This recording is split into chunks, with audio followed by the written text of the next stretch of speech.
I love the intensity. Davis, a three-pointer. It's good. Drives, hop step in the paint to Davis for the slam. James drives, layup, count it, and the foul. LeBron James putting on the finishing touches. It's yours. You deserve it, my friend. Oh, hello there. Good morning, everybody. Hope you all had a fabulous weekend. If you like the NBA, you certainly enjoyed the weekend. That is, look at Greeny with his dramatic entrance, doing his walkout out of the tunnel, just like the players do. Stephen, they wanted me to run. Then they tell me that I need to slow down. We've got all kinds of issues. I didn't tell you to run. We need to settle something. I didn't tell you to run. Are you a little bit out of breath? No, Okay. of course not. The kind of extraordinary physical condition that I am in to make it all this way. You walked about 10 steps. That was a good catch. All right. I'm okay. Everybody have a good weekend? We did. I did. I did. Nice. How about that game yesterday? Let's get into it. We had an LA on LA battle Sunday at Staples, coming off a win over the Bucks on Friday. LeBron, AD, and the Lake Show kept that momentum going, beating the Clippers for the very first time this season. The Lakers are first in the West, 6 games up on the Clippers. JaVale McGee says the Lake Show's the best team in the world. And Max, Ric Flair has a message specifically for you. Can't wait for First Take tomorrow to watch Max humble himself as King James has slayed Giannis and Kawhi in the same weekend, looking as only he can to not just remain the king, but the greatest of all time. Woo! Go Lakers. That was high-pitched. I'm sorry for your ears, everyone. I tried my best. It's a little early for all that. Max, you still sure about those Clippers coming out of the West? Yeah, I'm not changing my pick because of one regular season game. I'll say that LeBron had a great weekend. He beat Giannis and Kawhi. And if he is to do that in the playoffs and win a championship, then he has regained his throne. But make no mistake about it, he lost the throne already. He lost the throne. Well, it's to injury. That's true. So he didn't get to remind us last playoffs what he always seems to do in the playoffs, which is show there's distance between him and everyone else in the league. But in his absence, someone else stepped up, a guy who'd already won an MVP in the finals for the defense he played on LeBron when he was still a puppy. And then when he became a fully mature player, led the Raptors to a championship. Yes, of course the Warriors were hurt, and that's why. Were the Warriors not hurt, no one was going to beat them. They were too good. But Kawhi won finals MVP again. So that happened in LeBron's absence. That means the title is vacant.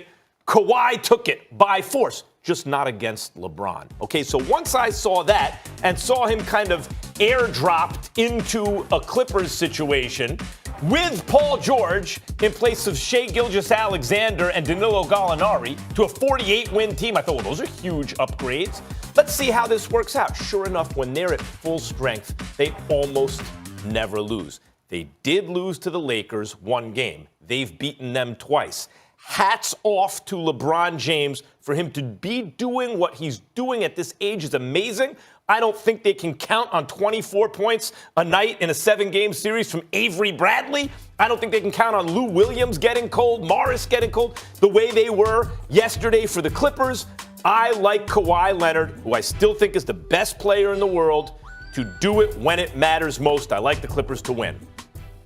Your argument about the best player in the world, or specifically LeBron James losing his throne, has zero credibility coming out of your mouth, simply because LeBron James lost 2 NBA finals to Kevin Durant, Steph Curry, and the Golden State Warriors, and you were still religiously calling him the best player in the world, even though he lost to them. But somehow, some way, when he loses to someone directly, you don't want to confiscate the crown from him. But when he's injured and Kawhi slide in, or when he's out of the playoffs with the groin injury and all of that stuff that happened last year with the Lakers, suddenly he lost his crown. Kawhi Leonard didn't beat Kevin Durant. Kevin Durant was we all know what would have happened to the Toronto Raptors if Kevin Durant were healthy. Hell, if Kevin Durant was injured and Klay Thompson were healthy, I believe the Golden State Warriors would have beaten the Toronto Raptors. So let's get that out of the way. Now, when we look at the Clippers and we talk about them, listen, talent-wise, in terms of how they're built, whatever, I don't knock Max or anybody else for calling the Clippers the favorite. I had to sit up there and modify my thinking, particularly when they acquired Marcus Morris and then they acquired Reggie Jackson. Now, the Lakers went out and did some things as well. I'm not sure Deion Waiters was the right guy because I don't view him as a point guard, but he is a guy that can score. He's got a lot of heart. He ain't scared. And he's a former teammate of LeBron James. And when they were teammates in Cleveland, Deion Waiters' first 2 years in the league, he averaged better than 14 points per game. So I think that he could do some things, even though I consider him to be a version of KCP, Kentavious Caldwell-Pope. But again, that's neither here nor there. When you talk about the Lakers and the Clippers, I think that what we saw yesterday is a reminder of what the Lakers can do if they bring their game. Now, they'll have to do that to beat somebody like the Clippers. But to see both squads healthy, to see how formidable the Lakers are defensively, particularly in the interior, guarding the basket, I can't ignore that because especially LeBron James' willingness to post and attack the basket. When he does that, he's a different animal. The only last thing that I'll say is this. Kawhi Leonard, we all know he's all world on both ends of the floor. He's big time. The man had not one single assist yesterday. Not one single assist. Now, this cyborg, call him whatever you want to call him. But guess what?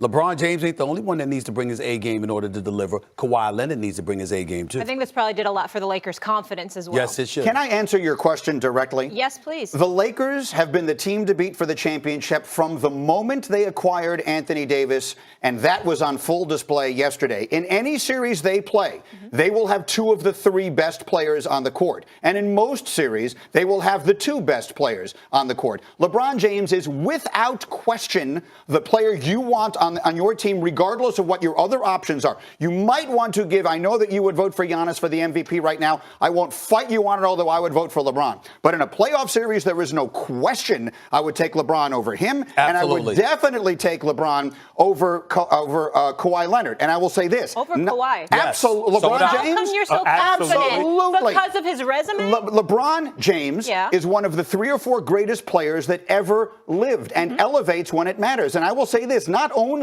would Kawhi Leonard not have won the championship last year if Kevin Durant doesn't get hurt, he would not have gotten out of the East. Let me say that directly into that camera. He would not have gotten out of the East if LeBron was still in it. Toronto does not come out of the East. I don't care who they acquire if LeBron James Kawhi is Leonard still in has already Cleveland. won an MVP in the finals over LeBron, specifically for the defense he played before Kawhi even knew how to play basketball. So having Tim Duncan as a teammate doesn't really matter? Well, now let's talk about teammates. Your point is ridiculous about the Warriors and not giving it to KD when you said it was a direct, because it was uneven. The Cavs were great, and so were the Warriors. But there are levels to this, as Meek Mill said. The Warriors were arguably the greatest collection of talent ever assembled, meaning just because KD's team beats LeBron's team in a head-to-head matchup doesn't mean KD's better than LeBron. No. But you're misrepresenting my position. I'm not saying that you're wrong about that. I'm saying you refused. You refuse to give anybody credit over LeBron when LeBron lost. Let me say why. But LeBron is injured last year. You want to say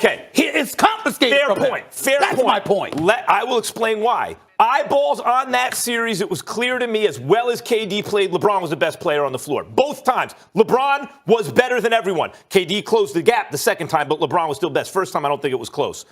Now let's talk about what happened last year. LeBron, because he wisened up, realized I can't keep my foot on the gas the entire regular season and ball in the playoffs the way I want to as I age. So he took his time in the regular season. Other people could have regular season MVPs. He even got said hurt. it. He had to Steph, grind. KD, this, that. Hold on. Then in the playoffs, he could remind us what was there. At the age of 34, when he didn't get to show us in the playoffs and someone else had one of the great all-time playoff series in the history of basketball, no, that dude can't be We don't view it penalized. that. First of all, we don't view it like that because, again, LeBron wasn't in the Eastern Conference. You had a situation where Kawhi Leonard is going up against a young pup in the Greek Freak. Joel Embiid and Ben Simmons weren't necessarily ready, and KD and Klay Thompson weren't available in the finals. So by virtue of that reality or those realities alone, it wasn't the greatest thing that we've ever seen. It's not a That's the perfect whole test. point. Can I just say one thing to support what you're saying? Right now, if I gave you could choose any player in the league you want to start your team going into this postseason, you would take Kawhi Leonard over LeBron? Yes. Would you? Of course not. I mean, not even Of course close. not. It would be, I can't it would believe be how LeBron. bullish you are on LeBron Of course. now. Okay. I don't think being bullish on LeBron is a controversial position to be taken. But I mean at this point in his career versus Kawhi. He balled out. James. I was Listen, surprised how what he did over the confident- 'cause you weekend is have- amazing. What he did over the weekend is amazing. Mike, but Molly's No right. question. Mike Greenberg But they're said 1 and that 2 in the series. Mike Greenberg said these playoffs. Yes. Yeah.